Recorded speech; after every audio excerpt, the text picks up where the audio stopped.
మనసుకి పెళ్ళంటే అతిథులెవ్వరు రారమ్మా.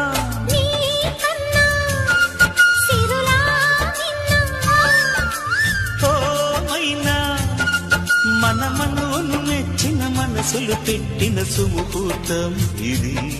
మధువై రానా మరి కిలకిల నవ్వే కోయిల కోసం వచ్చింది మధుమాసం.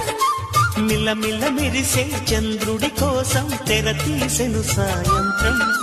జోలగా లాలించగా నీ నీడ దొరికింది. కమ్మగా కలలీయగా నీ తోడు నాకుంది. ఎదవిల్లును వంచిన వాడే నీ రాముడు అన్నది మనసే. కుడి తలుపులు తీయక ముందే వరమి